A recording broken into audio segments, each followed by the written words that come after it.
Ladies and gentlemen, welcome to the WrestlePlug podcast once again. What the fuck is going on? We're giving you content again. We must be extremely bored and have no lives. You got that right? Because we just spent the best part of fucking 20 hours watching wrestling. Jesus Christ. It's Monday night. We still got Raw to go, but obviously we're recording this before Raw. We're going to review and react to everything we saw at WrestleMania 41. Yes, indeed. The dust has settled, the fog has cleared, and we are extremely underwhelmed, at least for the most part. This should be very, very interesting. Of course, I am the Egyptian king of shithousery that is known as Aaron Nix, the proprietor, owner, and prick of WrestlePlug. Joining me is my wonderful better half, one half of Death Ray, Athena Ray.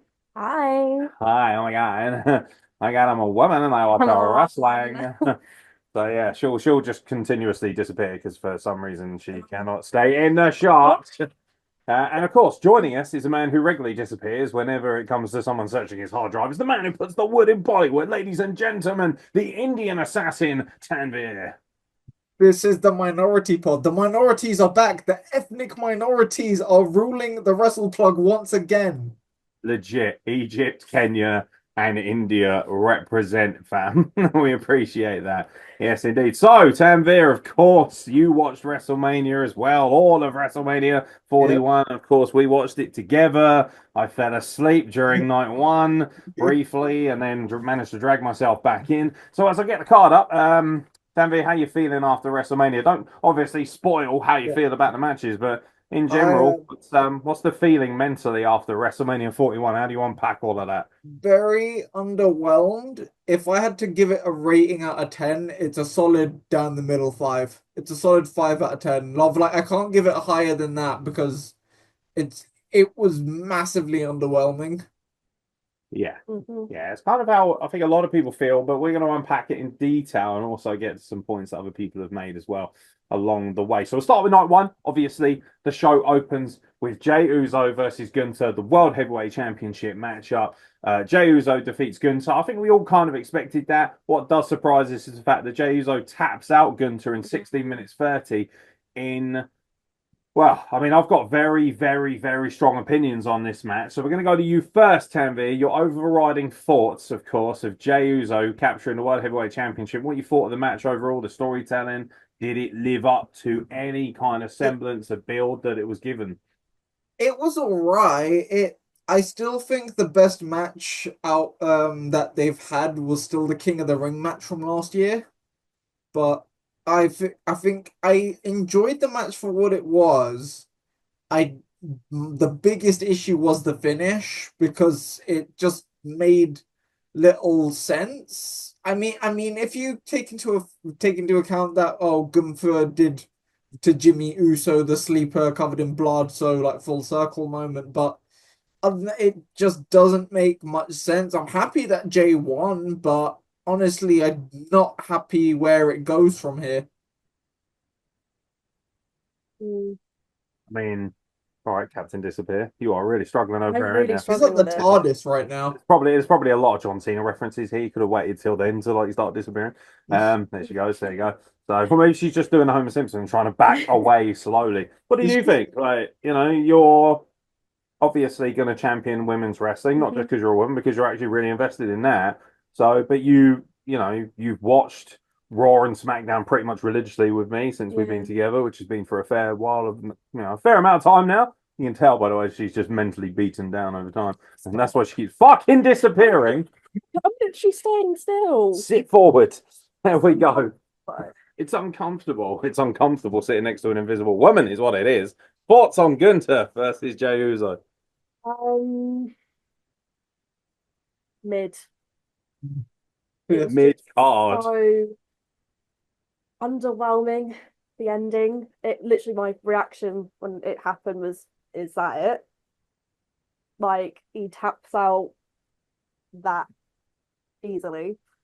It was a very disappointing ending to what could have been a phenomenal match. I mean, as much as I love Jey, so he's not the most incredible worker in the world, but he is an entertainer. He's so over with the crowd, and it could have been something spectacular, especially with Gunther and his talents. But just to for Gunther to tap out that easily when he's been built as this monster, this guy that can't be beaten for so long. It was just so underwhelming.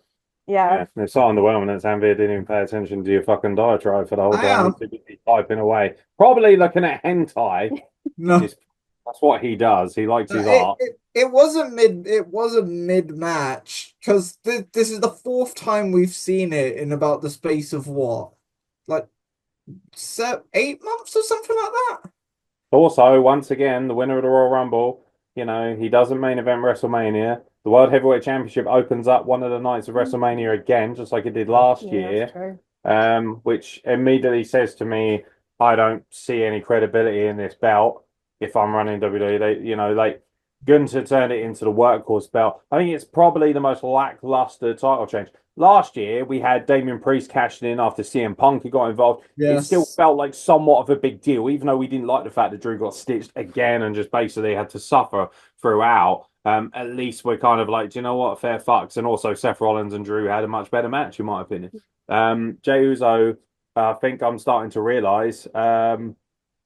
But yeah, it's one of those things. I just don't read. Tanvir, I don't have time to read that while I'm also doing this. Sorry. No. Fucking idiot. There's literally 3 people on this podcast. He's still sending private messages. Yeah, bottom line is like Gunther is the best worker in the world, in my opinion. That is one of the worst matches I've seen him have. And that is a direct insinuation of what's wrong with Jey Uso as well. Admittedly, Gunther has to bring his levels up to kind of counter that. Good workers should always be able to get the best out of people. Jey Uso feels like Samoan John Cena to me. Very limited offense, decent enough promo, extremely over right now. But the more they smash him over, I think the more the crowd are going to be like, yeah, fuck this guy. Depending on how long he holds the World Heavyweight Championship for. Yes, it's nice that he overcame Gunther, but for him to also tap out Gunther's only tapped out twice in his entire mainstream career. The other time was to Ilya Dragunov, who is a far more credible professional wrestler and badass. And also that's kind of like the long rivalry that was brought from WXW and beyond. Like this, I just thought, really? Jey Uso, and he taps him out with a sleeper hold that he's never done properly before in his life, just because it's Gunther's move and it makes for a good image. I actually thought it was really poor. Gunther comes out of this looking far less stronger than he should, which is very disappointing. He looks a bit ridiculous, like you say. And also, I thought the match was actually, I didn't even think it was mid. I thought it was shit. I thought it was boring. It wasn't very impactful. It was unbelievably just tedious. There wasn't anything going on. I don't even think the psychology or the story told was that good either. I honestly thought this match was probably a 2-star match. It was serviceable and it provided the moment of Jey Uso winning. Other than that, I was disappointed. The only saving grace is it only went 6.5 minutes. If this went 30 minutes with this kind of quality and pace that it had, I probably would have fallen asleep far earlier.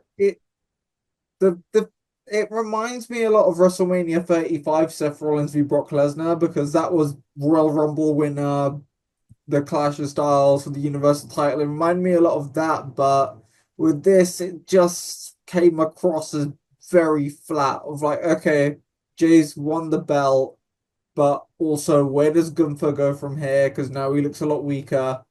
Who's next for Jay? It leaves a lot of questions, but also you're hoping for very exciting answers and not disappointing answers to just continue this. Because I think all the work that Seth Rollins put into elevating the new World Heavyweight Championship initially, and then Damian Priest a bit, it's very kind of diminished now. That's ironically enough, that's what I want to finish with. Diminishing returns, like every single week, less and less and less. And then we had that wonderful promo after he watched Jimmy get beaten up. I think it feels flatter than a plate of piss. So it does. Speaking of flat things, pancakes are flat.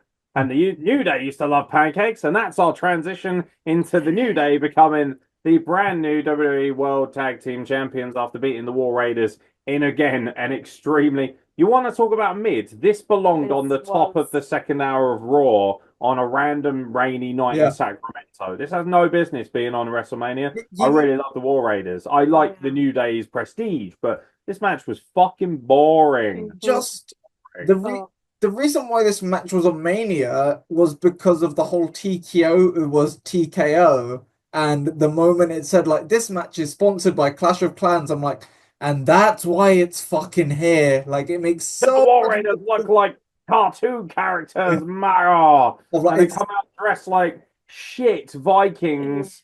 Like, what was the deal all weekend? This is something that I want to get to. Obviously, Paul Benson from Hooked on Wrestling sort of chimed in on my Facebook earlier about WrestleMania and talking about the gross over commercialization and general kind of, just general money making ploys here. Wrestling took a huge backseat this weekend, probably more than it's ever done in the history of WrestleMania to promote things. I don't have a problem with sponsors. Sponsors make really good money. If someone came to me and said, we want to sponsor the wrestler, I'm not going to be like, absolutely not. Me swearing and having a go at people, that's far more important.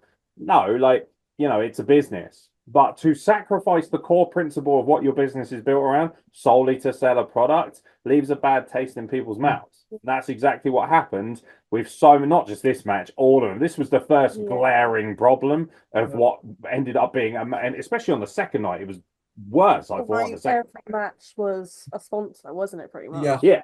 Every single match. I would have preferred. I would have preferred that if they were going to do a sponsored match, they did the Andre the Giant Memorial Battle Royal on Mania, but it was sponsored by Fortnite. Yeah. Like I would have preferred that because it's like, oh yeah, look at all these characters in Fortnite, and like the Andre the Giant Memorial Battle of like, hey, look at all these characters. Would have made a lot more sense and could have potentially elevated like Carmelo Hayes to have the WrestleMania moment over this match that mid. Again. He doesn't. You're lucky we're not reviewing SmackDown because I was like, I've got to watch SmackDown before Mania. Saw that Carmelo Hayes won the Battle Royal. I was like, I think I'll pass. It's not like I have a problem with him personally. He's an excellent wrestler, but he's not interesting enough. He's boring. He is. I'm sorry, he's just boring. Like I don't have much interest in him. It's a shame because he's a good worker and he's a half decent promo. But he very much feels like NXT guy who can't cut it on the main roster. That's how it feels. Like he's not Big E, but that's neither here nor there. Tag match, boring. The New Day really struggle without Big E. People don't care. They really don't, and it's a shame because they're working hard. Kofi's very funny, and Xavier Woods is quite amusing, having a go at fans and stuff like that. But that's all it is. It's kind of a funny thing. What they are now is the funny reel that I want to watch once a week, where it's like, Kofi was giving somebody a load of shit in the crowd. That's all. I don't want to see them at the top of the tag team mountain. Because I get it. It's to break the record tag team champ. I think it's their 12th time being tag team champions. Oh, really? 12, 13. I can't remember the exact number, but I know it's very high up there. I think it's their record. But and also it's a case of like, hey, thanks for coming, War Raiders. We barely put you on TV as it is. So have a WrestleMania match, but you get your legs cut off. And also you're the ones who have to wear the silly fucking Viking costume because, you're the Viking. The thing is, right, they've had a hard enough time becoming credible as Vikings. You then put them back at a further level by putting them in they're not proper Viking outfits or anything like that. They're just silly animated cosplay outfits that frankly look quite cheap considering that WrestleMania 41 is supposed to be, the highest grossing Mania of all time and all this shit. Grandest stage on all, and you give them cheap tacky costumes which look we awful know. on camera. Every post-show scrum that they do for Triple H saying it's the biggest game. So it's like, because we see the fucking prices and how extortionate they are. And did you see this paying actually? For it.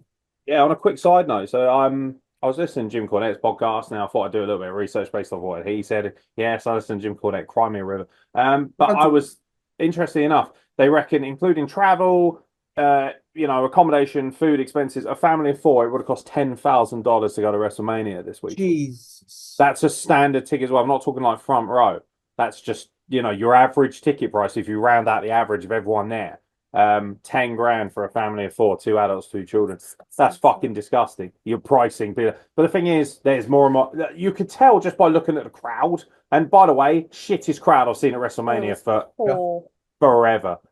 Mid, quiet. barely made a noise, ironically enough. Yeah, they came up for certain things that you really want them to, like, obviously our surprise opponent for Orton the following night and all that. But all in all, just very, very, very disappointing. Sorry, our microphone here, it unfortunately doesn't have a stand yet, so we're still working on things as we move into our new properties and whatnot. It's But yeah, the bottom line is tag team match, mid, and the follow-up of who's going to face them, I don't care. Do they have literally anyone on the Raw roster right now where I think, oh yeah, they'd be cool as tag team champions?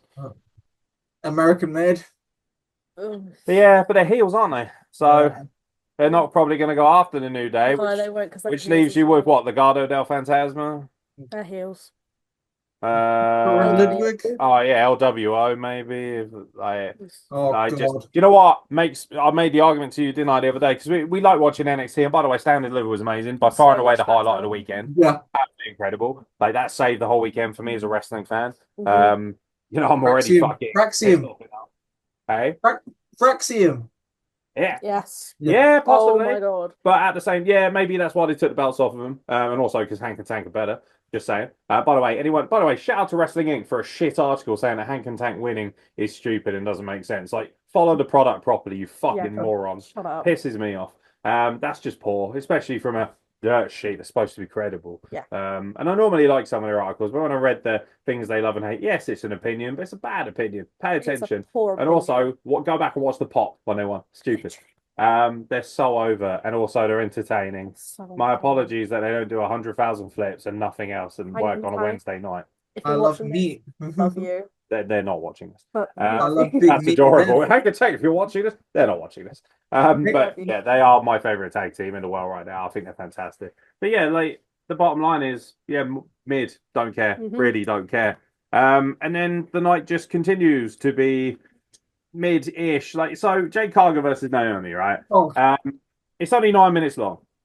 My biggest concern going into this match was how does Jade Cargill do on her own yeah. without someone proper to lead her? Because Naomi's not the ring general like a Natalia or even a Rhea Ripley or any Japanese wrestler, because they're all incredible, the women's wrestlers. EO.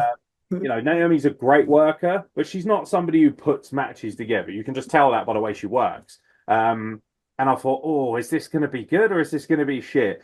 It was kind of somewhere in the middle again. Sometimes maybe good, sometimes maybe shit. Sometimes very good, sometimes very shit. Women's expertise finally on the WrestlePlug podcast, other than Frankie T, who's clearly got a vagina. Women's division. What does this match? You wanted this match to deliver. You love both women. You especially like Jade Cargill. You're really into your muscle mummies. What's the delivery here for you? Like, how do you rate a match like this? And what's your genuine opinion of it? It was okay. It was okay. It did the job. Women wrestling. That's what I'm hearing from like the rednecks right now. It made jams. Whatever he said. Yeah. Yeah, it did what it had to do. It made Jade look phenomenal, set up as a massive superstar. But she already is, isn't she? She already is. Does she feel more credible because she's beaten someone that she should have kicked the shit out of anyway? But before this, she was only doing tag team stuff. That's because they were trying to protect her, I think. But now she's by herself. Maybe this is an opportunity for her to move up into the single division of the women's. I will say this match did provide the first big pop of the night for me when she hit her with the inverted powerbomb. Yeah. And I was like, fucking brutal bump. Then obviously hits her with her finisher, whatever it's Storm Time. Jaded. Storm Time. You'll know what it's. You'll know. It's gonna be if you know, you know. Yeah, fucking hell. Completely skip it. Yeah, the entrance for Jade was pretty interesting, having the weather reporter. Oh, that was awful. Oh, that was. Do you know what that was, right? And bearing in mind I'm pansexual, that was fucking gay. Really gay. Like I was watching, I was like, yo, this is gay. Like it's just super camp. It's unnecessary. And it doesn't make her feel she's a badass. Yeah. She's fucking huge. She's fucking hench, jacked, everything you want out of a megastar fucking looking star. Everything you want, right? And then they've got this fucking mincing queen dancing around on the screen with a shit green screen. It's no better than the graphics we got here, for fuck's sake. And we're running on a budget of about £1 an hour. This is WrestleMania 41, and the best you can do is some prancing idiot with a mustache going, "Oh, there's reports of bad weather here." It's like South Park. Thanks, Tom. Creamy goodness here. Like that's about as good as it was. Like at least that was funny. And Pointless. So bad. It's like they must have had a better budget for things than this. they Unless must have. And Naomi's entrance music we won't talk about because fuck Oh. Death I Rebel. actually liked it. You didn't like it? I liked it I personally. thought it was brilliant. Yeah, I loved it. I love this I new- know the entrance was cool, but I don't like her music. Oh no, we actually loved the music. Yeah. Oh, Heavy. fair. Yeah, see, but I mean, he's all music's about his subjective, comedy. so You like Carly Rae Jepsen, right? That's not your kind of thing. Boring. I don't mind Carly Rae Jepsen. You like, I mean, she's letting down. But yeah, but I mean, so is Jay Cargill, to be fair. Yeah, I just thought it was okay. Credit to Naomi, and also I kind of like the fact that she wasn't buried. Yeah. So it wasn't offensive to me. It did what it needed to do, and it was okay. So I was like, do you know what? Fair enough. Probably the best. Well, definitely the best match I've seen so far in the night, which says a lot. When Jay Cargill and Naomi wasn't the best match I've ever seen, but it's still better than Gunther versus Jey Uso. That's Yeah. alarming. That is alarming. That is alarming. That's alarm bells. What did Jay Cargill do going from here? What do you think? I mean, oh, That's I mean, the thing. What do maybe- you do for next? Do the you only carry on Naomi, or do the, you? the only downside is that we've got 4 months to SummerSlam, and the only thing I can think of is doing Jade Bianca, but gotta feel. Yeah, I think that's what's going to happen. I think Bianca's going to turn heel, and she's going to be the mastermind behind Naomi doing what she did. That's the only way you can say. And also, Bianca's naturally turning heel. The crowd are kind of on her anyway and giving her a lot of shit because Rhea Ripley is like plutonic nuclear levels of over, and Io Sky is just beloved for being so adorable. So Bianca comes out of that as the bitch, and everyone's like, "Oh, fuck you! We gotta hate somebody. It may as well be you, even though you're really fucking good. Fuck you." That's kind of how that works. We'll talk about that in a bit, but yeah, I don't know. We'll see. The first real kind of thing where I was like, "Oh, thank you. This feels like we're actually on course again." Is Jacob Fatu becoming the new United States champion over this one's daddy, LA Knight? But yeah, good stuff. Good match. It was strong. Not like 4.5, 5-star classic by any means, but strong. Did its job properly. Had everything it needed to have, and was pretty much clean as well, which was nice. I fucking love Jacob Fatu. I thought Solo was going to interfere and LA Knight was going to retain, and that was going to lead to that. Instead, they're like, "Fuck it, Jacob Fatu. He's ready to go." I thought his mask sucked. Yeah, the mask was awful. Which is surprising because it was made by the same people who made Bray Wyatt. Yeah, the Fiend. Yes, it was, and I was very, very disappointed by that. Like, don't get me wrong, a lot of people were saying Bray Wyatt's smiling. I'm sure he still would have been, and Jacob was still amazing. But I thought that the mask, it felt a bit rushed. It didn't look great. I know these are semantics. We're picking on a mask, but you know me, I like the little details. I like being a professional wrestling videographer as well as a professional wrestler myself. I look for these details because I'm fascinated by the pomp, the circumstance, the production values, because that's what I bring to the table when I work for companies. Not so much a WrestlePlug, we deliberately make it shit. We just can't be asked. But it's that thing of, looks a bit cheap. But the match itself was excellent, and it did its job, and Jacob Fatu looked like a beast. And also, LA Knight catching him out of midair with a blunt force trauma was fucking gangster. Yeah, it was cool. Jacob's all black gear I really liked. Yeah, I like that. Looked so cool. Jacob's just quickly climbed up the ladder to be one of my favorites. I loved him on the Indies, and I remember seeing him do the New Japan show Battle at the Valley last year, and everybody was like, "Whoever signs this man, instant money." And now look at him, WrestleMania. It's I'm excited. He's one of the biggest success stories of this whole Mania, I think, is the fact that he's just built and built and built and built and built, and he's hit that crescendo and won a belt. Awesome. That's all it needed to be. And they did that right. It was just well measured, well layered, and it being the United States Championship means he's still got more room for growth, more room to become a bigger star, potentially go after World Heavyweight titles or WWE Championships. Tanvir's left because he hates it that much. So hooray for the production values. I know I said the podcast is shit. That doesn't mean you can just leave it random. No, I was just cracking open my window. This guy sucks. You're an Indian. You don't have to worry about fucking heat, please. Built for that shit. But yeah, which is funny because I'm Egyptian. I hate heat. So enough said really. I also hate sand. But yeah, it's that thing Sad. of it's a good job. It's a good job. Who should he defend the belt against first, Athena Ray? Hmm. Hmm. I don't know. Carmelo Hayes, What, is he because on he won Raw or the Shut Andre the SmackDown? Giant. fuck up. Did you just say Carmelo Hayes? Yeah, Ew. Oh, gross. Why? Is he on Raw or SmackDown? He's on SmackDown. I don't because know. he won the Andre Giant Oh, Memorial Battle Royal. I don't know. I really actually don't know where to yeah, go but with like it. that doesn't mean. I mean, the fact that winning the Andre the Giant Memorial Battle Royal gives you a title shot No. against the United States Championship, that says a lot about how shit that match is. Yeah, no. I personally think if he's ready to go, you should bring back Bronson Reed and have him versus Jacob Fatu. Oh, actually, that would be pretty sick. I mean, Yeah. there's another similar person to Bronson who might be signed in a Jeff. Aaron Nix. I'll wrestle Jacob Fatu. I'll be love. Yeah, Jeff Cobb, Jacob Fatu. Yeah, but the problem is nobody knows who Jeff Cobb is on a mainstream No. value, so you'd have to build him first. If you just brought him in the phase of like you didn't know who Jeff Cobb was, did you? When I said he'd sign, he potentially could sign, you were like, who? He didn't know he was.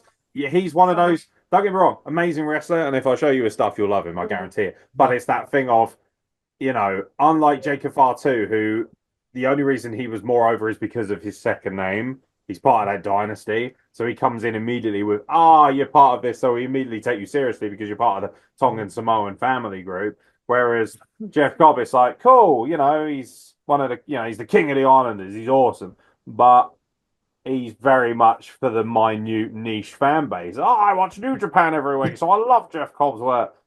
That's what AEW does. They could Yeah. sign someone who's a really great wrestler for New Japan and then just assume that everyone's going to treat them as a mainstream star just because Tony Khan is wanking himself off in the basement to different wrestling hentais every week. That's not how that works. Like, that's not how professional wrestling and business I works. just had a thought, actually. Who's that? Tony Khan? Aleister Black. Aleister Black, yeah, but then ultimately, if he comes in and then, Jacob Fatu's not going to drop the belt immediately, you No, need Black to be a he big won't. deal too. But I can imagine that LA Knight will want a rematch. What about Black's come back as he and attack Jey. I think we're talking beef wise. What about Rusev? Possibly. I mean, he's also one of the most famous United States champions in recent memory. So he could come out and be like, yeah, you're a monster, but I held that belt for over a year. So, what the fuck is wrong with this guy? Stay on the screen. Fuck me. Awful. But yeah, I mean, bottom line is Jake Fatu won, and it was a good match. And all of a sudden, I'm like, WrestleMania is somewhat okay. Getting there, yeah. It's getting there. It's building. And then we finally get my Starbucks order versus not Rey Mysterio, ladies and gentlemen, who got injured on the SmackDown the night before because he's had 25 knee surgeries. It was indeed Rey Fenix because more Mexicans, more. Basically, what happened there was this is actually perfect timing because WWE acquired AAA, and most people are like, I don't care, but I've got a fatty erection because I love AAA and I love Lucha Libre and I've loved Mexican wrestling for fucking years. I was watching Taya Valkyrie when she was coming up in that company. I was watching all kinds of incredible wrestlers, that you've probably never heard of. So, not to mention, all the clowns and everything else that comes in between with that, the Aguayo family, Blue Demon Jr., like all these different incredible talents, and also a lot of people you will have seen on Lucha Underground. I love them because I saw them in AAA, and Helico being one of them. I was a huge fan of him because of AAA, and then had the pleasure of meeting and working with him, man. For me, that's a great acquisition. It's great business. We'll talk about it on another podcast when we get the chance, but probably on the news this week if we've got time. But the one thing that I thought this match was great. I actually thought it was the best wrestling match of the night. It was fun. Yeah. It was pure indie bollocks. And I loved it. El Grande Americano busting out 450 Senton was insane. That was bonkers. Yeah. Like a reverse, like 450. Like going backwards. I'm like, oh! Like, absolutely amazing. You wouldn't see Chad Gable cutting that, would you? Chad Gable can do a move like that. See what I mean? Only Omos could do that. Hey? Only Omos could do that. Omos, oh God.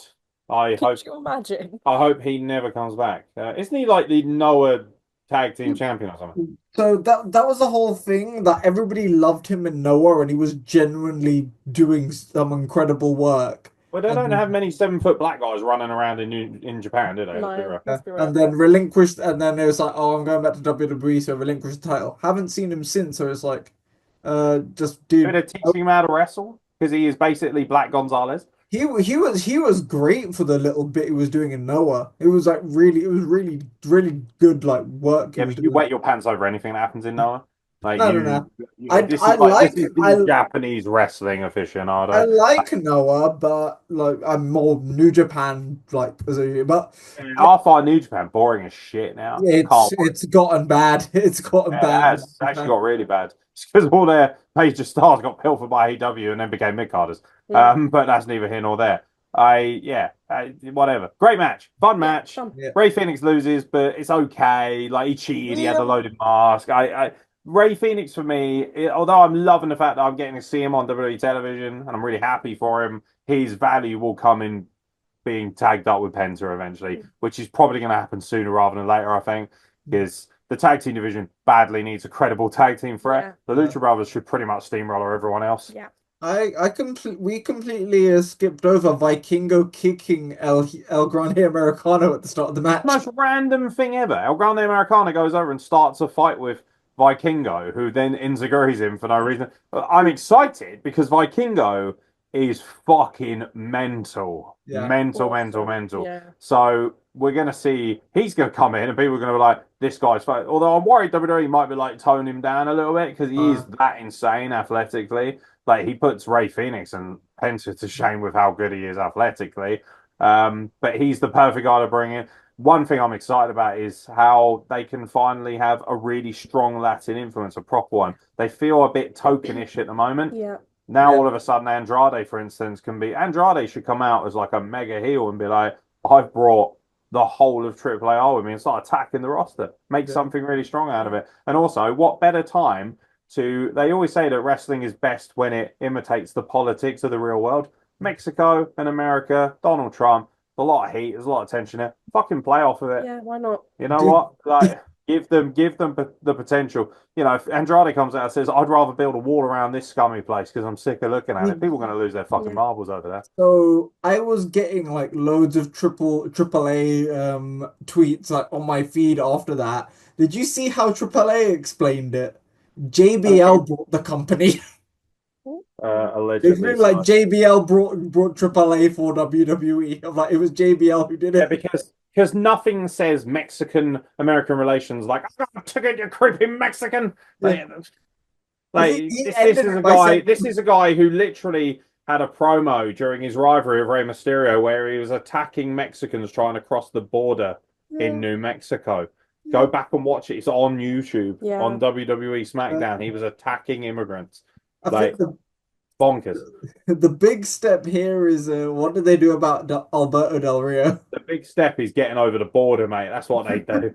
Alberto El Patron, I do believe, is not actually part of the greater kind of landscape. I think what they're going to do is just let AAA run, and then whenever they want to, they're going to be like, that guy right there, we want him on TV, we'll have him. That's kind of what's going to happen, I think, because you're not going to stop running good wrestling in Mexico because that means CMLL just completely dominates.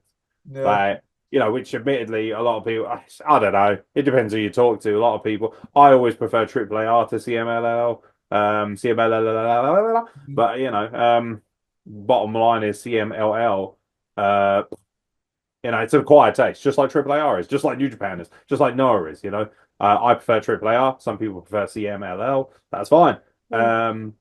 Whatever. But yeah, like, bottom line is good lucha match, fun, entertaining. El Grande Americano retains his kind of mystique, and you think, okay, cool, this has got some legs on it, which I'm glad, because if they just spunked it, also this match would have sucked if Rey Mysterio was in it. I'm sorry, it just would have. Probably would have. Yeah. It was 8 minutes. It was flippy. It was good shit. And then we move back to the women's division, of course, because it is now time for a women's championship matchup. This is the match that all eyes were on, really, for this night. WWE Women's Championship. Tiffany Stratton successfully retains against Charlotte Flair. A lot of people thought Charlotte Flair was going to win, myself included. Yes, we get it. You picked Tiffany Stratton. You know, congratulations. I'm sure that'll go down well when you try and buy some milk in a co-op. Yeah, but I'll pick Tiffany Stratton. Do I get some exposure? Um, you know, it was okay. It wasn't great, but it was okay. I'm hearing a lot of people saying that it was quite a decent match. I don't think it was. It I thought it was flat. it was decent. I think the way it started with like the mini brawl and then to the outside, it was sloppy in places. Like they were trying to work with each other, but it just wasn't working because I think Don't have good chemistry.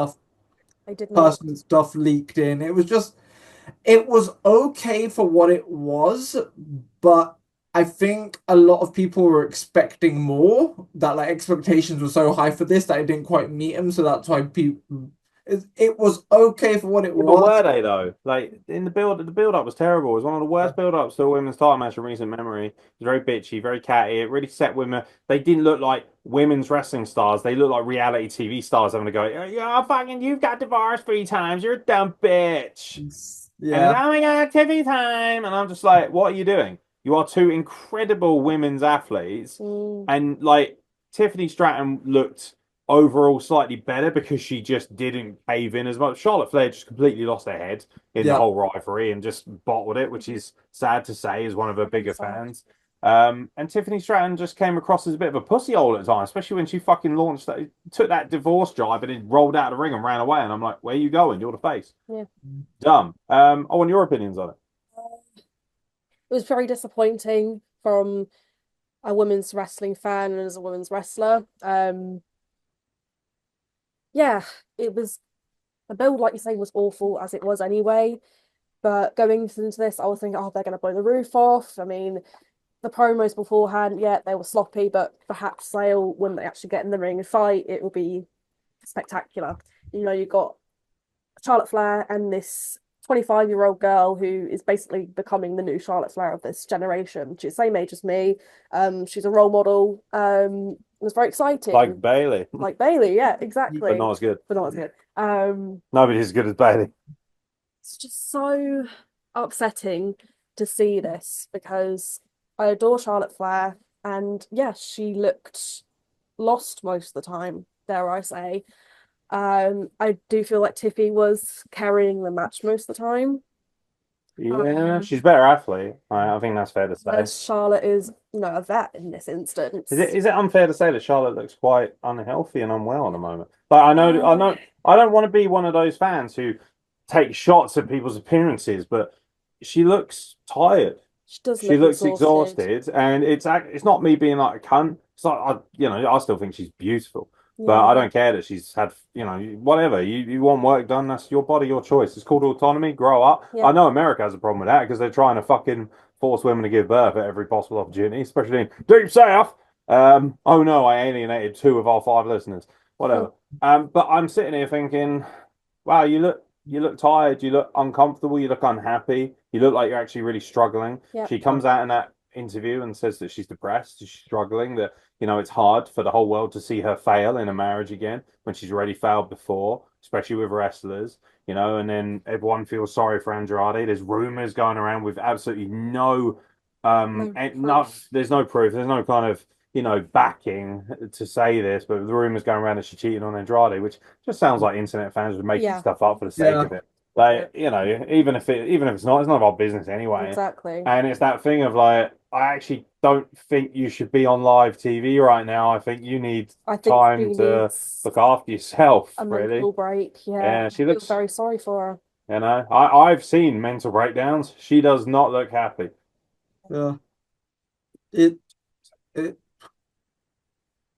she it it's a hard one to talk about because I mean she was off for so long and then coming back and then being frustrated into the spotlight. I think after all that time off, really needed to like slow build her instead rather than just thrust into the spotlight Yeah. again. Because Well, she it's a, won the it's a lot of Rumble. pressure. Yeah, like Um, you have no choice when she's in the Rumble. You knew she was going over. yeah, Like you Yeah. had no choice. You had to have Charlotte Flair win. People were like, "Oh, for fuck's sake, Charlotte Flair winning again." Yeah, because she's a massive star, who else do but you? she doesn't handle the stardom as well as the others do. Apparently there was a lot of backstage murmurs that she was trying to kind of haze the rookie, like Randy Orton and Yeah. and John Cena used to do in their sort of like when they became very established. But if that is the case, it just fell flat and it came across as quite disingenuous. Yeah, I got the distinct impression that it just wasn't comfortable. They didn't have good chemistry. I thought the No. match was poor. I thought it was okay. It wasn't poor, I suppose. It was okay, but it wasn't anything to write home about. It felt like a SmackDown main event at Yeah. best. And that was the biggest problem with WrestleMania as a whole, especially night one, was that a lot of these matches could have easily been on TV in throwaway matches at the top of the second hour or maybe on the main event of a lackluster Raw. None of it really felt like the grand spectacle until the main event, which is, of course, Roman Reigns, Seth Rollins, and CM Punk with Paul Heyman in CM Punk's corner for night one's main event. And this match delivered everything that we wanted it to. But the big question was, what was Paul Heyman going to do? Turned on both guys, aligned with Rollins. Interesting choice. Tanvir, storytelling wise, does this match hold up? Is it an excellent match? Is it the best match of the night, as most people have said? And also, is Paul Heyman going with Seth Rollins the best direction and also the best shock of the night? It was by far the best match of night one because of the star power. I think Punk's entrance got me a bit emotional because I grew up with that era of Punk of This Fire Burns and Money in the Bank. So hearing that again and then into seeing Living Color, which Living Color still 12 years on since WrestleMania 29, still bang. I thought it was better, actually. I didn't think they were very good at WrestleMania 29. I thought this was much better. Mm. I'm not a big fan of live music performances like everybody else is. I think Motionless in White played Rhea Ripley last year, and I thought they were shit. They're very much more a recorded artist. I think you gotta know that they're good live to get away with that. Like for instance, Alter Bridge should have been playing Edge down every fucking Yeah. time because they're sick live. Like, it's just gangster live. But some of these, I just, but they was decent. But I don't like CM Punk very much, as everybody knows, which stuns people. Are like, you're militant, you must love him. Not really. He did legit take his ball and go home. I personally felt he had every right to do so. But don't sit at home for 10 years and act as if you're still the best in the world. You were never, you're just not. It's a shit moniker, and it annoys me because he's not even the best in the ring in this matchup. He's Yeah. the third best wrestler out of all three of them. That I don't think that's even up for debate. I think he's actually quite a poor wrestler overall compared to some of the other bit. I think Seth Rollins is a far better worker, and Roman Reigns is far more impactful and exciting to watch. By the way, I thought Roman Reigns was the MVP of this match. He was. Yeah, all this stuff was smooth. It was powerful. His selling, his emotional gestures, his face, like the confliction watching Paul Heyman at ringside. Paul Heyman obviously did a masterful job, like, oh no, I can't do this. And then, he turns on Punk, he goes, you made me choose. He goes, here you go, my trouble chief. And everyone's like, yeah, he knew he's going to go back. Then he low blows Roman Reigns, and we get the Shield, a great long-term storytelling. Yeah. Once again, a year on, Seth Rollins, again, the downfall of Roman. The whole gimmick now is, I don't really care about Punk anymore. All I care about is, how is Roman going to get his revenge once and for all on Seth Rollins? Yeah. He's never been able to get his revenge. That's the thorn in his side that always fucking stabs him, that it never seems to be able to get over. Seth Rollins is quite literally his bogey team, his bogey fixture. And I'm fascinated, and that was enough for me to be able to say, yeah, that was by far and away the best thing I saw of night one. It was a fun match, bit slow to get going for me. Yeah. But then these three guys who aren't going to go out there and have the Ring of Honor Classic, Seth probably could, and CM Punk could like 15 years ago, not now. And it's that thing of like, I thought actually from the wrestling standpoint, Roman Reigns hit all his spots better than the other two. Yeah. He was very smooth. He looks amazing. Like, oh, it just feels like a huge star. And for all these people saying, so, CM Punk finally got his WrestleMania main event. It's kind of half a main event because it's night one.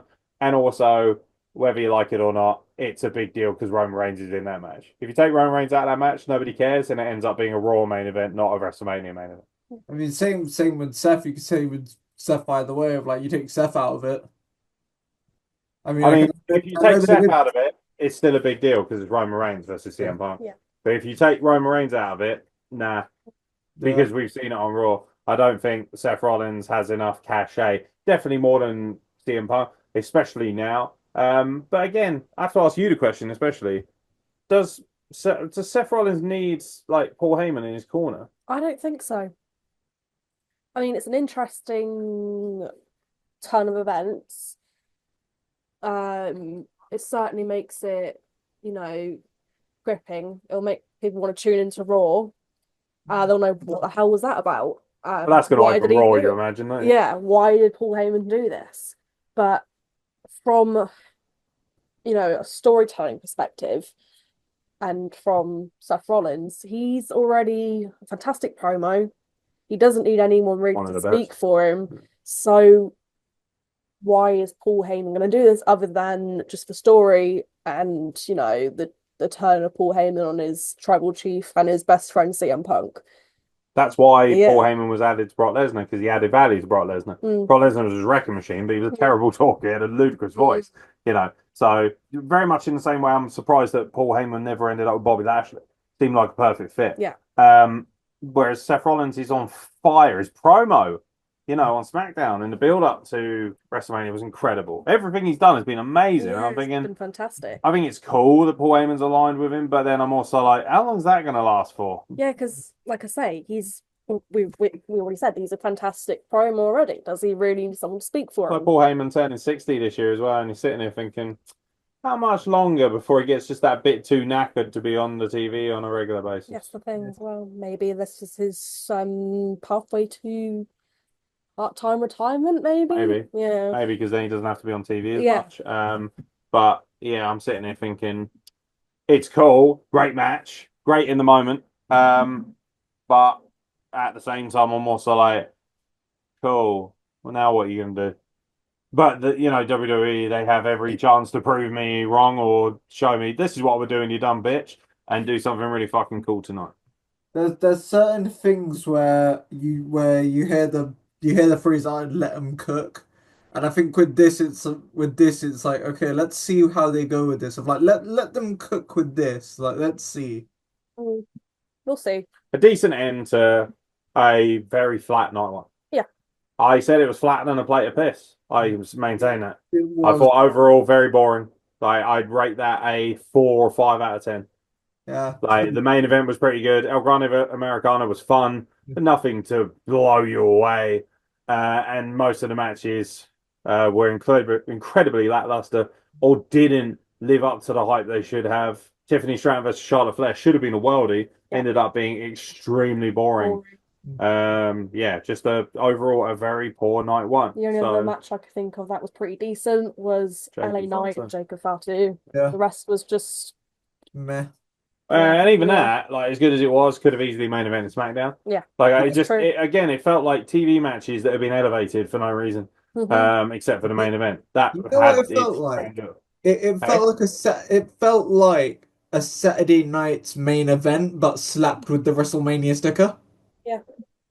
Yeah, to a certain degree, I think so. But obviously, night two already in trouble because you're thinking, shit, me, they better deliver something because night one was extremely flat. By the way, I saw some people, including friends of mine, who were putting on Facebook going, "Oh, here comes the Joy Police." Everyone's a podcast host. Yes, we are. And they're like, "Oh, fucking you! Why can't you just enjoy it for what it is?" Well, enjoy it when it's good, mate. Yeah. If you don't like, do you know what? You're in the wrong business if you don't like opinions. Wrestling is totally subjective. It always has been.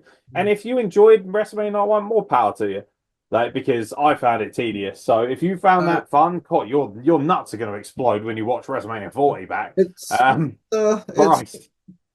this wasn't the type of show that you can switch your mind off to and just enjoy it because I'm also tired of people defending mediocrity. yeah, Acting like, people coming out saying, nah, look at all the haters. Jey Uso won. Yeah, but you as a fan should be more troubled than anyone else because he looked very, very average yeah. and didn't have a good match with Gunter. That worries me because I'm sitting there thinking, well, you're now world heavyweight champion. You better be able to deliver. Yeah. Because I love Jey Uso. From a personal aspect, Jey Uso was amazing. But anyway, we need to talk about night two. Obviously, we'll be here for all night. And ultimately, night two needed to rectify and right the boat, which was rocking all over the place. And frankly, taking a lot of hull damage. So they threw out the women's triple threat match to start the show. And these women decided to go out there and literally steal WrestleMania over 2 nights. That's what they did. Io Sky retained the women's championship, the women's world championship, against choice. Rhea Ripley and Bianca Belair in Yeah. what was a spectacular triple threat match. Phenomenal. It was great. It was great. All of them worked together really well. The chemistry was there. The entrances were all fun. It was just to do the Martin Scorsese meme. It was cinema. It was cinema. That meme, by the way, is pissing me off already. Everyone's using it. You know, it's just like any other major meme. Like I'm like, yeah, stop using it for anything that's remotely half decent. Yeah. Like, for this match, he certainly deserved it, by the way. Yeah. Yeah, it was excellent. It was fucking amazing. Io Sky looked incredible. Yeah. All three of these women look like megastars. They all had incredible outfits. There's nothing I can pick about this match. Yeah. This is by far and away the strongest match, the best match, Yeah. and living proof that women's wrestling draws. So, Absolutely. if you run a promotion, particularly United Kingdom or United States or any of these major territories, and you don't put much stock in women's wrestling, you're a fucking moron. I'm bored of trying to explain this to people. Women's wrestling draws if you use the right women. Absolutely. Like, you know what? And there, especially in the UK, holy shit, do we have some special women over here? Yeah, but they just don't get Charlie any Evans, respect. Nina Samuels, Harley Hudson, Millie McKenzie. You could name a million. Athena Ray's pretty decent, pretty good, pretty leng. There's a lot of amazing women's wrestlers in this country, and it's amazing how many shows I go to, and they're like, "Yeah, we don't have women's wrestling." I'm like, "Oh, that'll explain why you don't sell fuck all, and you can't afford even a basic wage for videography because you don't know how to draw, because you don't know how to book." Because women's wrestling is also, it's what, sex still sells as well. Yeah. Liv Morgan's proof of that. Yeah. Someone who can work and is also extraordinarily hot. Yeah. All of these women are hot. Rhea Ripley is sexy as fuck. Appeal. Rhea Ripley literally is so powerful and so good, and yet still sells herself on a sexual basis as well. You know why? Because she's a strong, powerful woman. She can sell herself how she wants.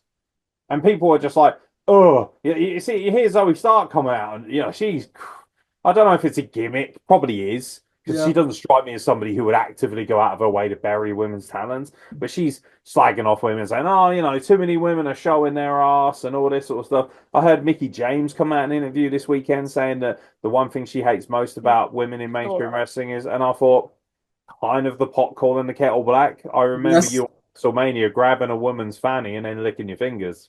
Yep. Like, don't get me wrong, 20-year-old me, extremely excited. But 40-year-old me is like, questionable. Bit of horseshit, mate. Bit of horseshit. Like, lesbian pollen, wonderful. But don't come out here and tell, don't be a fucking hypocrite. Yeah. Don't be that person. Like, either embrace it or get over it and don't do it at all. Not everyone's Molly Holly, who, by the way, I say God rest her soul, she's still alive, thank God. Hopefully she never ever dies because she's incredible. But Molly Holly is like one in a billion human being, like a purest of angels. Like, not everyone's going to be like her, Molly Holly is purist, but like, you can't have 100 Molly Hollys in a company. That's what makes her special, because she's on her own. And Rhea Ripley can come out and wear what the fucking hell she pleases. She wears very little, by the way, and she's still one of the best workers in the world. Yeah. So, and she makes a lot of money doing what she does. A lot more than all these fucking fat marks who run wrestling shows who don't put women on their shows do. So, enough said, really. Wrestling's diversity. Wrestling is all about diversity, and like you said, if have women on your show, you can do intergender as well.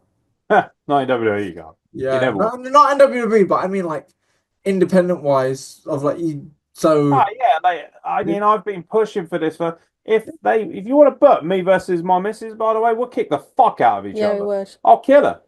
I will. And she'll fucking kick my ass as well. And I'll tell you what, it'll fucking draw money. Yeah. Wait for the promos alone. Jesus Christ. Hey.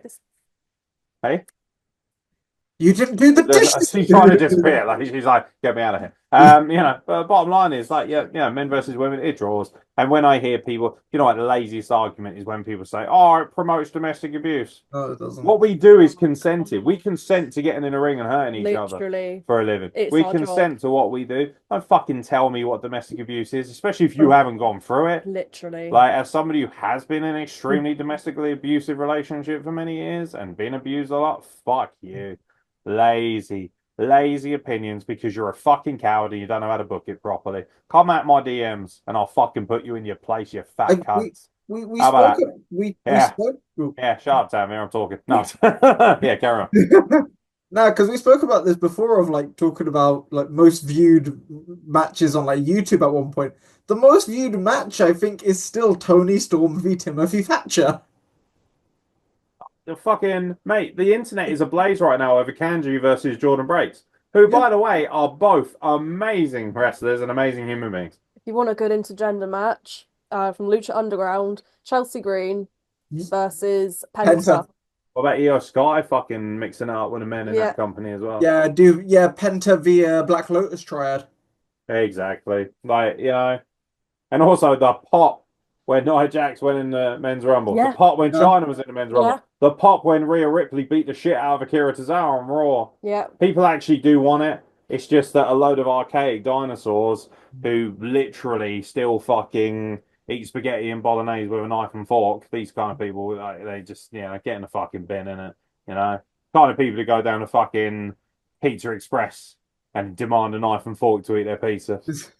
You know what we call you people? Terrorists. What we call you? And I know a little something about terrorists. Unbelievable. Anyway, match was amazing. Io Sky won as well, which is the right pick. I don't care what anyone says. Io Sky had to retain. Definitely. She did. She's so over. Everything she does is beautiful, and she's fucking hot as well, which really is just the icing on an incredibly good-looking cake. Yes. Her parents being in the front row too, getting emotional. I think one of the other wrestlers. Oh my God, it was so sweet. I think one of the also Kyrie saying crying backstage. Yeah. It was beautiful. It was Dakota Kai marking out on her socials. It was a gorgeous The moment. women and everyone around this company, they love Io Sky because they recognize how beautiful a human being she is.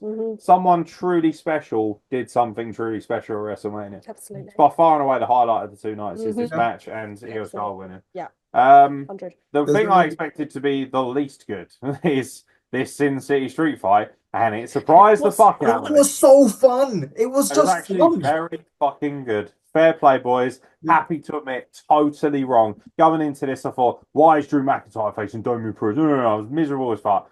And it was fucking excellent. It was fucking And by the way, cool. the tweet during the match, when he's just like, and he's like, I'm bored at work still. Like a replica of last year's tweet, which did have a fucking brilliant. Being on social media, honestly. He's fucking awesome. He's the best. And also, the right guy won. Thank Christ. But can we talk about Kerry King? Yeah.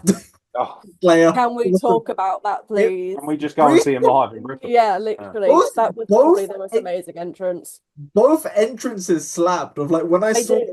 I don't think Drew McIntyre slapped. I'm going to be the bearer of bad news here. So his entrance was fine. His outfit looked hacky as fuck. The outfit was bad. Yeah. It wasn't it like some sort of reference to like old Doom game. Yeah, like, Doom Dark Ages is coming out next month. Is that like when Doom is that Doom before it became super high space techno thrash? I don't know.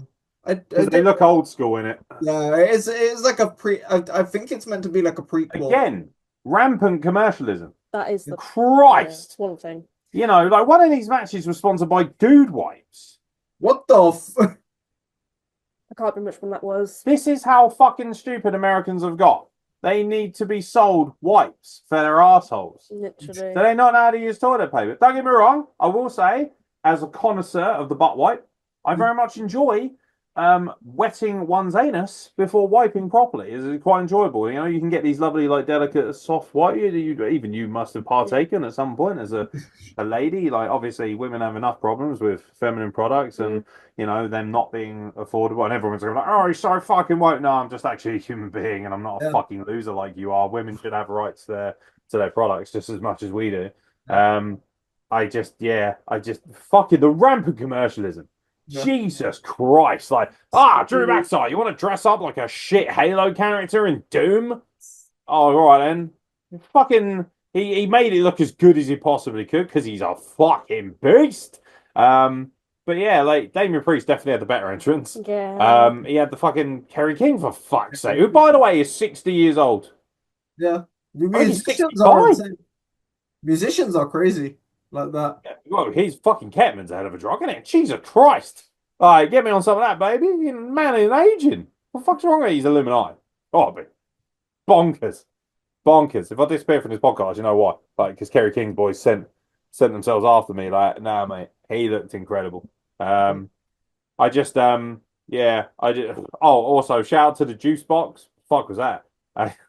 Again, rampant commercialism. Let's get people who are super rich, stick them in a box, and then have them just be generic fans for 4 hours. I was like, right, cool. Yeah. I don't know. Notice how they didn't have a juice box for Gunther's entrance. No.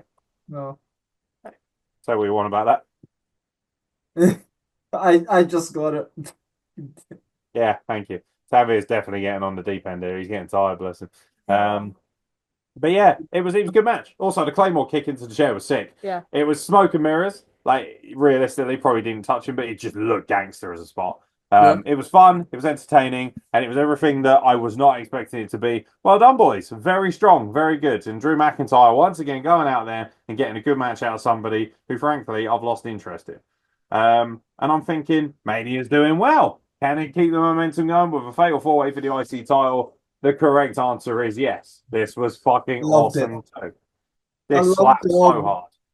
You do, don't you? Dominic Mysterio cheats Finn Balor out of his moment, steals the IC title right from under his nose with the big frog splash after Finn Balor's done the greasy heavy lifting. Bosh. Beautiful. And then goes well over the top, runs back in the ring to celebrate. Bron Breakker looked amazing. Looks like a megastar. I think, honestly, need to get the IC title away from him because he needs to be further up. Bron Breakker needs to murder Jey Uso in 3 minutes and become your new world heavyweight champion. Penta looked sick. All of them look great. Finn Balor was just what he does best. Go out there, provide excellent work rate, which everyone else can bounce off of. Dominic didn't do fuck all wrestling in this match. He's not a very good wrestler, but he is so over as a gobshite. It's incredible. Yeah. New IC champion, which means that, it's just fucking great. It was also lovely seeing him celebrate with his wife afterwards. Well, it was quite sweet, especially as he's with Liv. But, bastard. Bottom line is it delivered. And it was fun, wasn't it? It was a lot of fun. I really enjoyed How this did match. Penta do in his debut for you in WrestleMania? Brilliant. The announce table spear. Tanvir, I didn't ask you. I asked the woman. The table spear The was... The woman. Weemon. You're going to keep talking over me? Who? Both of you. It's mostly Tanvir. Okay. I was going to say, the table spear spot was amazing with Carlito. As soon as you saw Carlito, he's getting fucked over right here. Literally clarted. Oh, the 15-foot jump. Yeah, from one table to the other. Yeah, can I just say Pat McAfee sucked? Yeah. That blows my mind to say that because I love him. He was shit. He spent the whole night being a little bitch and arguing with Wade Barrett when Wade Barrett was making actual good points and then just hyping up things that nobody cares about. He came across, if he was a heel commentator, I would have understood, but he's not, is he? I think he was drunk or on something else. Oh, he's just like bursting on coke. Yeah. I thought Wade Barrett was the best commentator of the whole weekend. Yeah, totally. And that's not just because he's British. He legitimately elevated everything that he was involved in, Yeah. I really enjoyed everything he had to say. He was great. Great fatal four-way, by the way. Yeah. It was crazy as well that Michael Cole said at the start of night one that this was Wade's first WrestleMania. I'm like, wait, what? As a commentator, yeah. Yeah, as a commentator, I'm like, how? Because they never put him on. Because last year, for instance, I'm pretty sure he was kind of commentary around it. But they opted. They always do some dumb little publicity, but they bring Jerry Lawler back for a match. You just think, why? It should be on the main show. It should be Michael Cole, Corey Graves, and Wade Barrett doing the big pay-per-views for my money. Pat McAfee is good as an all-round commentator, especially on Raw every week. That's fine. Yeah. Wherever he is. But yeah, Joe Tessitore and Wade Barrett have absolutely killed it on SmackDown. I feel sorry for Joe Tessitore. probably get his chance maybe next year or the year after. He's Um, so, you know. so good, just like such a natural fit, Joe Well, Testo. I mean, you're talking about a guy who did NFL, Monday Night Football, ESPN and stuff like He's that. got the voice for I it. used to watch ESPN religiously for years, and I remember Joe being on that, and his calls for American football were so exciting. And when I saw him, I thought, oh, okay, does that translate within one smack? And I was like, yeah, it does. Yeah, Yeah, perfect. it Like, works. he's a great pickup. He's a great pickup. Good match though. Yeah. Dom wins the IC title, and obviously for me, I think it's pretty obvious they're building to Finn Balor turning face again, leaving the Judgment Day, taking the IC title off of him. Yeah. Works perfectly, works all around. Yeah. Great stuff. We get to enjoy Dom as the greasy, cheeky bastard who's going to cheat his way out of retaining the belt every possible chance he could get until Finn Balor's like, Yeah. you're not running from me anymore, you little cunt. You're dead. And Finn Balor's going to win the IC title, which puts Finn Balor back in a position of prominence because even in his 40s, man is so shredded. Shredded. Looks $1 million and he's still one of the best workers in the world. So Very good worker. Talented. yeah, good stuff. I thought this was very strong. One of the most entertaining. It was only 10 minutes 30. And that was something Great. that I loved about it. Because, by the way, one thing that really fucked me off about WrestleMania was how fucking long it took to get to each match. Because each match had a stupidly long video build, except for the women's tag match. Didn't get a build at all. Fuck them. Nothing. Like, nothing at all, which just stunk for me. I was like, cool. So Liv Morgan, who's literally carried the women's division on her back in many people's estimation alongside Rhea for the last year, she gets nothing? Really? And then he just gets buried, which is neither here nor there. I'm about to go off like fuck on that, I'll tell you. Tanvir's like edging further away from the screen, even though it's get in the fucking middle. God damn it. There's a videographer that triggers the fuck out of me. So yeah. Amazing. And I'm thinking night 2 of Mania is cooking. Can they possibly keep it going with Randy Orton's surprise opponent who was Say Joe his name Hendry. and he appears. Yeah. The TNA World Heavyweight Champion Joe Hendry wrestles Randy Orton at WrestleMania. I loved it. Aliens. I loved it. Good shit. It I was thought this was great. It was short. It was only about 3.5 minutes. Orton was clearly having way too much fun wrestling Joe Hendry. Joe Hendry's clearly marking out like fuck because he's at WrestleMania. It was great. It was a feel-good moment. Orton gets to celebrate 20 years with a nice, easy, fun match where he just wins in 3.5 minutes. And then I go on the internet, and of course, everyone on the internet ruins it because Americans are absolute tools and don't get it. And they're all like, fucking Joe Hendry was treated like a jobber. What a joke. TNA looks shit coming out of this. I was like, really? Please tell me about all the plethora of TNA World Champions who, while being TNA World Champion, have wrestled at WrestleMania. Yeah. Oh, that's a list of one. Oh, wait. Like, you idiots. You don't get wrestling. I literally looked at the comments on our WrestlePlug podcast page because we got 60,000 followers, you can believe that. And I was just like, wow, tell me you don't get wrestling without telling me you don't get wrestling.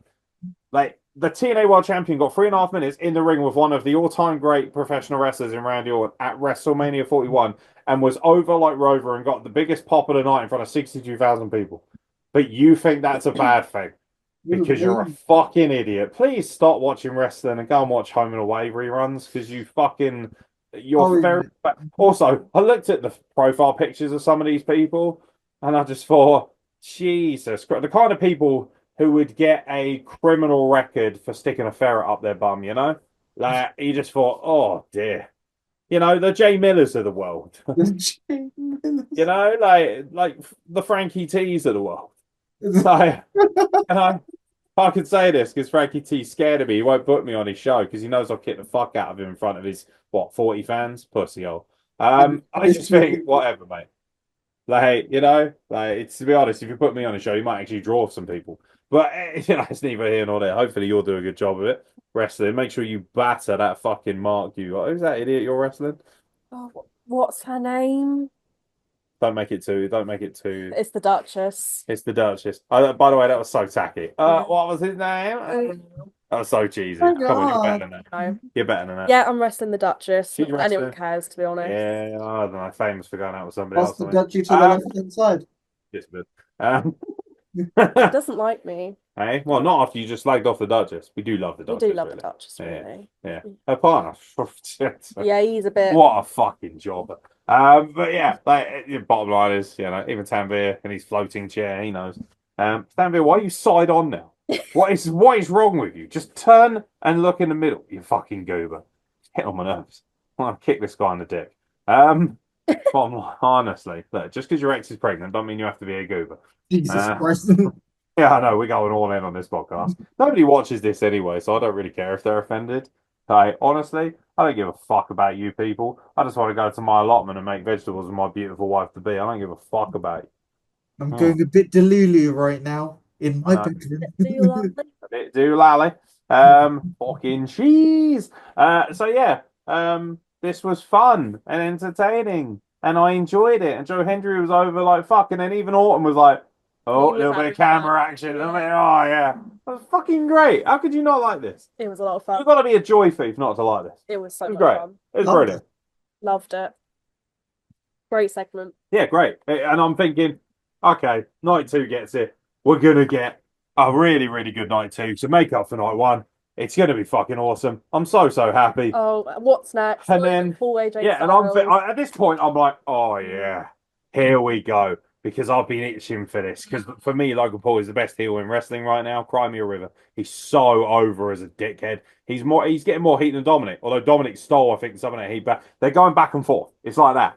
And I love it. It's like, oh, who's the biggest dickhead in the world right now? Is it Dominic Mysterio or is it Logan Paul? Is it Prime Boy or is it Greasy Mexican? The whole thing works so well. And then And this then was just a match. Yeah, And my chode was suitably deflated. This yeah. was the match I was most excited for, and I love AJ Styles like no other, and I love Logan Paul for what he is. Don't like him as a person that much, but I love him as he reminds me of Shawn Michaels when I was a kid. That guy was a cunt too, but it was no doubt in his talent. Um, and then great entrance by the way with all the camera angles yeah, and the selfie. Everything was set and ready to go, and then they just went out and had a match Yeah. with no real exciting spot. so And I boring. thought, what? You're It's two of the best athletes this company has ever seen, Literally. and you're doing headlocks and shoulder tackles. And was it a terrible match? No, it was worked reasonably well. And Logan Paul, the distraction off some. I don't even know who this guy is. I have no idea. I don't care. He's apparently one of his entourage. He caught AJ Styles and beat him fairly cleanly, actually. But yeah, I was just like, wow, that was pretty flat. yeah. Um, yeah, I like. What do you think of this match? Like, did it live up to any of the hype? I don't think it did. No, not at all. Like you say, two of the best athletes that WWE has ever seen, especially with Logan Paul. Literally, you can't deny it. He's a phenomenal wrestler, even if you think he's a piece of shit, which to be fair, he has done some pretty despicable things in the past. But Yeah, fucking lemon and lime flavor. Are you serious? Where's my grape? I've been waiting. Do you know why is grape the hardest one to find? Because it's great. Like Suicide Forest, all right, I can forgive that, but no grape. What What the about that fuck, bro? cryptosy in it? um Where's grape flavor? Where's it at? Lemon and lime, please. Grape. That's just ludicrous. People like grape. it's okay. It's okay. It's not okay. It's It's okay. unacceptable. I want grape flavor. I like Prime. I drink Prime. I don't care. People are like, Prime. oh, fuck, you drink Prime. By the way, I love it. I had some dumb fucking twat who fucking just, can eat a dick as far as I could say, who used to lay into me, you actually know them, who used to lay into me about fucking, oh, Prime is poison. Yeah, says the same person who's probably injecting themselves with God knows what. Shut the fuck up. You're fucking ridiculous. Jesus Christ. Where's my great Prime? KSI, you can't be that busy, bro. You Right. just can't. Your boxing career isn't going as well as it should do, so send me some great Prime, bro. Come on. I love Sidemen. Champion the Sidemen. Yeah. God, KSI my defeated by a cold. I can't remember what the point was gonna be. Anyway, yeah, there was a match as well in there. Yeah. It's all right. It's pretty mixed, Yeah, wasn't it? it was all right. It The- was okay. You It know was the okay. match wasn't that exciting when the biggest talking point was the Killer Cross promo after this and the Sam Roberts thing. Oh yeah, I forgot. Well, I haven't seen that. I do know Karen Cross obviously was in the match and Uh, tried to give AJ Styles the brass knucks and said, "Do this for us. You have to beat him because he's a YouTuber." And I'm just thinking, nobody cares about you. Don't the get, and it's really sad because I love Karen Cross in TNA and obviously Scarlett Bordeaux. The yeah man has, truly won at life there. But I the don't give a fucking shit about that Karen Cross. that Killer Why is he Chris. on WrestleMania?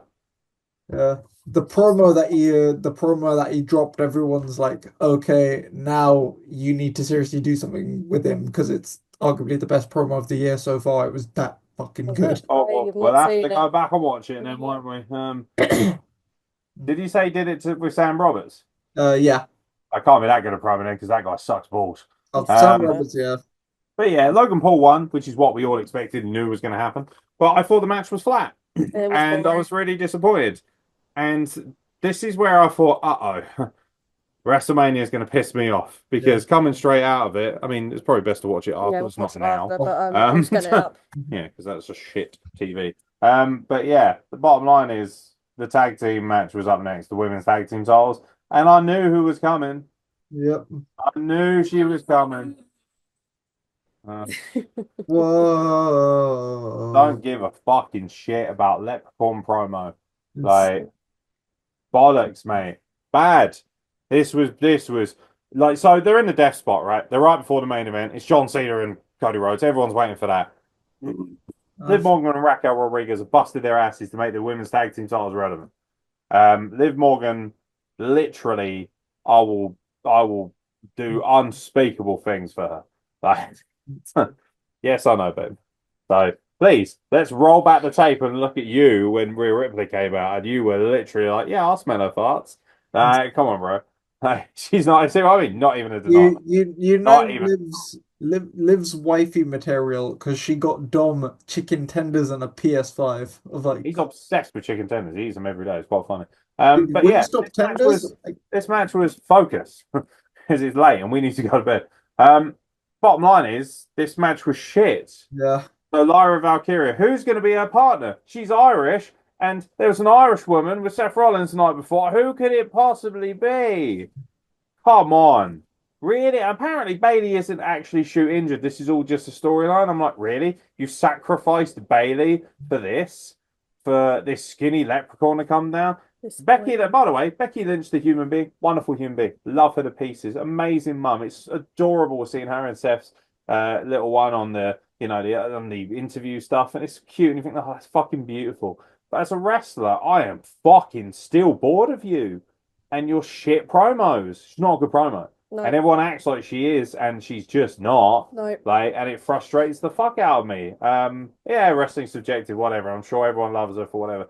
As a strong woman who's come back and after having a kid, that's awesome. I love that. But I just don't like her work. Her matches aren't very good. Lyra Valkyria carried this match. Raquel Rodriguez, by the way, stunk. That I hate saying that, but she did. She stunk in this She's not match. good. She's really bad. She has really fallen as a worker since NXT. She's gone down and down. Liv Morgan deserved better, obviously, than this absolute shitfest of a matchup. And then just to make matters even worse, they lose the tag titles to Lyra and Becky in a really forgettable match that nobody really cared about. And to make that matters worse, it's like, really? So you're telling me apparently Becky Lynch has been good to go for 6 months or whatever, but they've been waiting for the right storyline. This is the right storyline, is it? That's BS. Having her shoehorned into the tag team title match, win the tag titles with absolutely no pomp and circumstance, and Lyra just has 2 belts for the sake of it? Shit. I love Lyra Valkyria. She can win all the belts. She's fucking incredible. I love her dearly. She's an amazing worker as well. But this really, like, again, and also it's like Becky Lynch is completely overshadowing her moment because we're all staring at Becky Lynch, not Lyra. Yeah. Yeah, it's great that so many of her friends and people I've worked with, I saw Aaliyah James marking out and I thought, fantastic, love Aaliyah so much. But I just thought, really? Like, as a casual fan, nobody's paying attention to that. They're all going, that's bugging, that's the man. Becky Lynch, she's back. I'm just completely forgetting And about. she'll come out on Raw and call someone Ronnie and be barely inaudible, and we'll all be like, Jesus, why are you all wet fart compared to Sheamus and Finn Balor? Like, I don't care. Tanvir, yeah, pay attention. What do you I think am. about Becky Lynch and Lyra Valkyria being the women's tag team champions? just Also, didn't. why are you randomly taking off your shirt? No, just bunking. I just didn't. Look at how buff I am. No wonder she didn't want to have a kid with me. She couldn't handle that dick. I'm I'm just bored of this, and I feel sorry for Bailey. I really feel sorry for Bailey. She's so over as well. Why would you not have her Romanian? Yeah, it's an odd one Right. because now I really just couldn't give a shit about the Intercontinental or the Women's Tag titles. Yeah, Don't care. Stunk up Yeah. the joint a bit. Is shame. Judgment Day only allowed to hold one belt? Is that what's going on here? Like, Is that like the joke?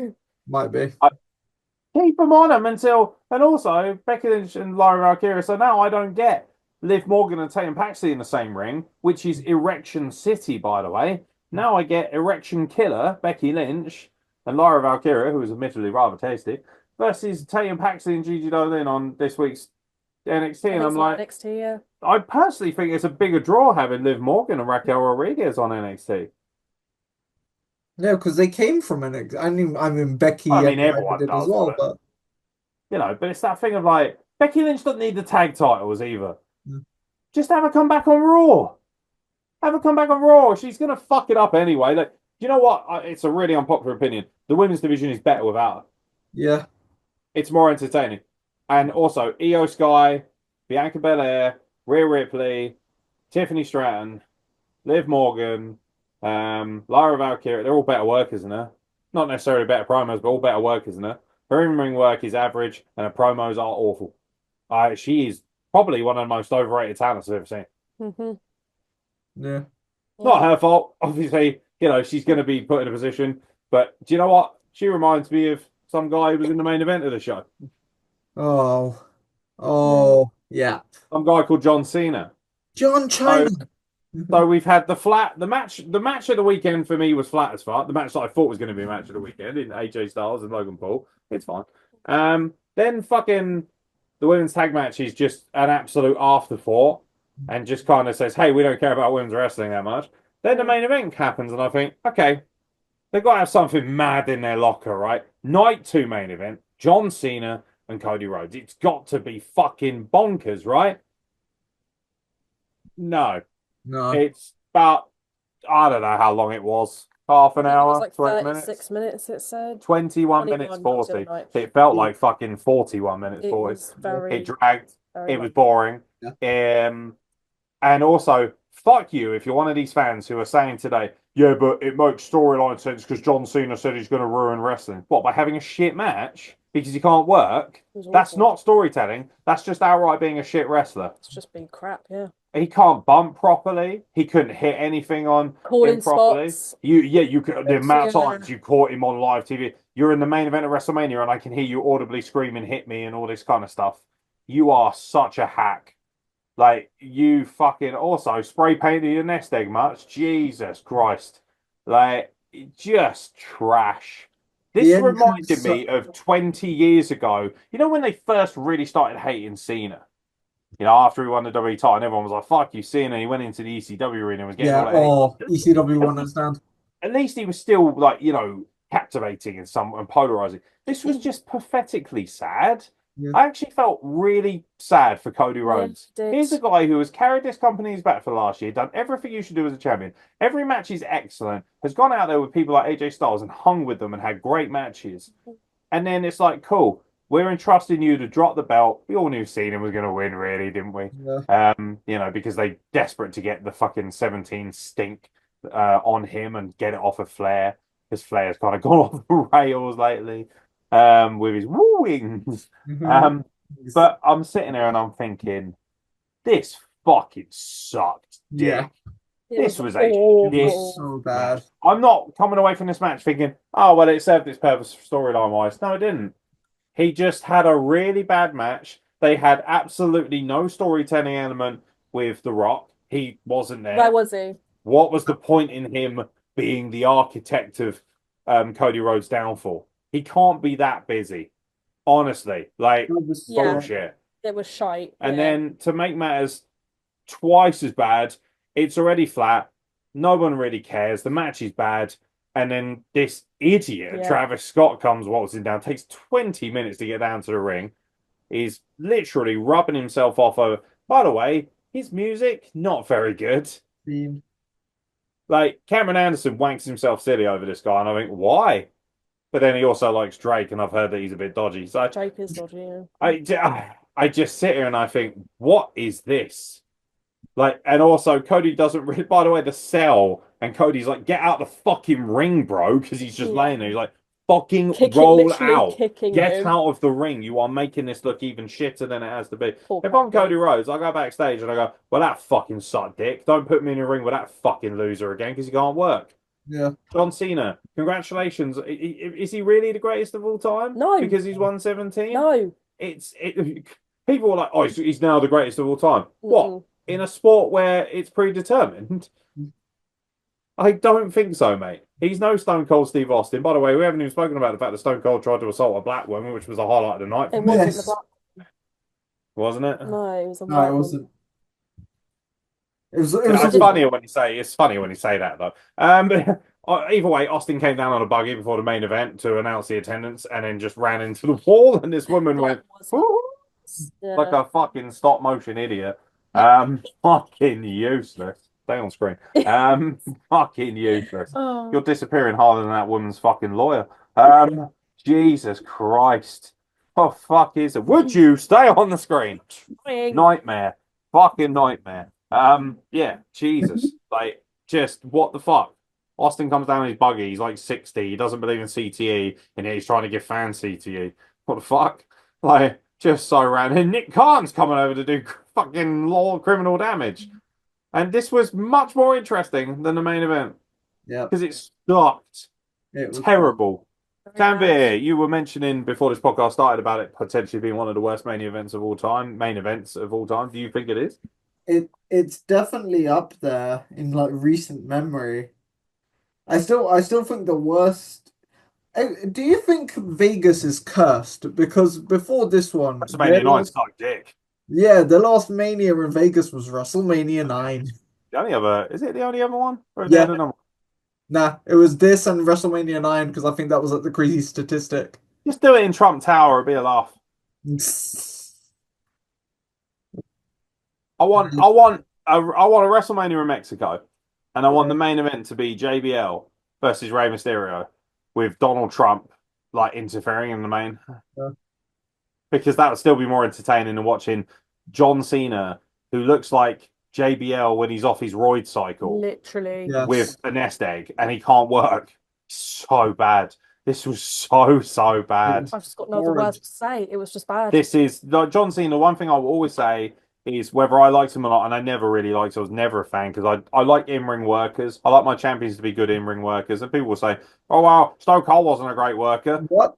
That's like What? neither was Hulk Hogan, but the palpable charisma was so. Whereas I don't think John Cena had palpable charisma. Nothing like those guys. Austin's an incredible in-ring worker. What the fuck? Yeah, I mean but the problem was that we didn't really get that once he was WWF champion because he was already fucked from his neck and all that. Yeah. But the bottom line is that I hate John Cena's work rate. Yeah. And it's a shame because I actually thought the build was okay. The promos were really good, especially in Europe. But this match was just sucked. Honestly, it really sucked. It was flatter than my ex. Oh, it's fucking depressing. Honest to God. Oh, I've seen beehives with fucking bigger bulges. Ludicrous. Yeah. Jesus And the Christ. thing is John Cena gonna be defending that title? Like, The Rock. So what? We're gonna get John Cena versus Randy Orton at Backlash. That's gonna suck dick. Because Randy Orton's good, but he's not nearly as good a worker as Cody Rhodes is. no. And John Cena can't work at all. Well, yeah, this just proved that John Cena is. Do you want to know something really shell-shocking? Hulk Hogan had better matches in his prime than John Cena did last night. Yeah. That blows my mind because he was.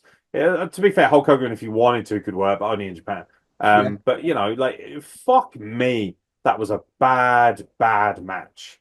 And overall left a bitter taste. It's a shame because night 2 was doing okay. Yeah. Just dipped. And then Tanvir, still take your clothes off, bro. can't be that warm, Sean. I'm Like, feeling it's warm. get a fan on the wall for the love of Christ. Put your tits away. I just, I just thought, fuck you.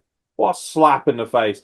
I could have excused a lot of it in the really flat ending if the match had been okay. It just had to be okay, but it wasn't. It It was wasn't. a bad. Dave Meltzer's come out and said it was the worst Mania main event of all Oh time. my God, I agree with Dave Meltzer for once. I don't. I don't think it was the worst, but it's up there. Probably top Yokozuna five. Hogan's probably still the worst. Which one? Was it Yokozuna Hogan? WrestleMania Well, I 9. mean, it was originally Brett and Yokozuna, and then Hogan kind of comes down, so they kind of all merge into one. I Yeah. mean, Mania 9 sucked dick. The highlight of Mm. that was, you know, Macho Man losing his shit on commentary the whole night and just talking absolute nonsense. It was so hilarious. Do the thing at WrestleMania 9. Yeah. Like, it was just fucking funny. I would have rather watched reruns of Slim Jim adverts than watch this. This was fucking shit. I would rather watch a snuff movie than this main event. Serbian Um, film. I would honestly rather watch Frankie T's best highlights than watch this, and there are none. So, this is bad. This is really, really, really, really bad. It was a terrible match involving an amazing worker who has propped up the company for the last year in terms of the main event title and done everything you wanted from a champion against a literal balding buffoon. Yeah. What an embarrassment. It John was Cena, just retire, bro.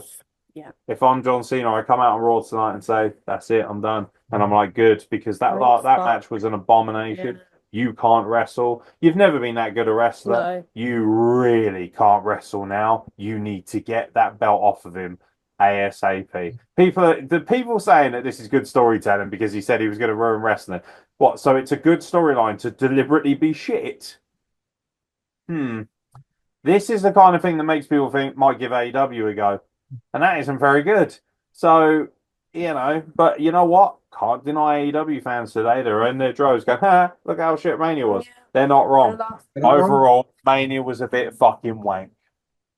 This was the worst Mania I've watched in quite some number of years. Commercialism at its finest. Well, yeah, that was the other thing as well. By the way, somebody totted up the amount of time between matches. Oh my God. It was like 2 hours and 11 minutes or something for the first night, Yeah. and probably something similar for the second night. Also, the rampant commercialism, like you say, the dude wipes, the Wheatley fucking whatever it is, and Sweetie Bob. yeah, like fuck me, it was bad, really, really bad. And there's a comment I want to read out, and I'll leave it there, and then you guys can pretty much wrap it up with what opinions you have. So, I've been very disenfranchised with wrestling lately, and I put something on my status about it, and somebody that I know very well called Paul Benson, wonderful person from Hooked on Wrestling who I've worked with in the past. He had a very, very good point that he wanted to make to me. So he put, I think in terms of WWE, this WrestleMania was the tipping point in which their commercial activities took prominence over the wrestling. I obviously love to see companies making all the money they can. Sponsorship, promotion, etc. had been a huge part of WWE's presentation for a while, and that's okay. It's a business. But this Mania was the first where that revenue generating was treated as the primary goal. The actual wrestling was all placed in a secondary position. And I can't be asked with that. If this is the future, then it won't take long for me to get bored of it all and zone out. I won't be the only one, but then, like big Premier League teams, us relatively low spending legacy fans will be replaced by a greater number of less engaged fans who will be larger in number and willing to spend big for one off experiences. They'll make more money without question, but they will lose their soul. And without that soul, you're living on borrowed time. Eventually, those newer fans will move on. And then what are you left with to keep the money rolling in? Mm. No soul. Yeah. It's a very good point. I think my wrap up point is the Mania is going bad or isn't going very well when Dana White got one of the biggest pops of the night and he was just on screen. Like, I'm surprised Joe Rogan wasn't on my screen trying to choke out a turtle. yeah. Just rampant commercialism at topped off by a terrible main event. The worst match I've ever seen Cody Rhodes have in the main event of wrestling after a year removed from the greatest moment in modern wrestling history when he defeated Roman Reigns and beat his streak. Oh, how we fucking wish we had Roman Reigns in every main event after watching that last night. I don't want to ever hear people wanking off about how, Roman Reigns is boring and that we were bored of him in the main events and stuff, because he was absolutely mecha Godzilla compared to that pile of shit I watched last night. Yep. Piss poor. Mhm. Piss poor. Any defining thoughts? Anything to wrap it up? Just very disappointing. There were some banger matches. For me, the highlight of the weekend would probably be in the women's triple threat with Bianca, Rhea, and Io Sky. And to be honest, NXT Stand and Deliver, I thought that was fantastic. That was well done. I'm so glad we watched that. Me too. Because if we hadn't, I'd be even more angry at wrestling today. Um, Jesus, that was good. that was brilliant. I suggest everyone watches that, to be honest, and that's how you do a really good show. But yeah, for the actual WrestleMania weekend itself, it was very flat, boring. Yeah, just very disappointing. As a Yeah. fan of wrestling, as a wrestler, it's just like, where'd you go from this? All the fucking ads and Ugh. oh, it pissed me off. Like every single before the match and after the match, there was ad placement. Yeah. And there was that fucking awful ad with John Cena just before their match when he was eating the drumstick ice cream, making him look like a super face, sorry. Yeah, that was When, dumb as and fuck. when he's meant to be this He's massive just heel. turned into a massive heel, and then you have him shilling ice cream, being the good guy again. You're like, What are you doing? drastically What terrible. are you doing? This You can't find anyone else to do it. Couldn't have got Cody to do it. Garbage. garbage. Paul Levesque, I am John, that Mania wasn't even 5. It was 4 out of 10. It was the boring. Bret Hart special. Was 4 out of 10. It's just, Bad Mania. yeah, 4 out of 10. I think that's Mid. generous. Mid as anything. Yeah. Yeah. All right, we'll leave it there. Ladies and gentlemen, thank you very much for listening to our depression. Enjoy that. Make sure you take some search running before you watch the Wrestle Plug again.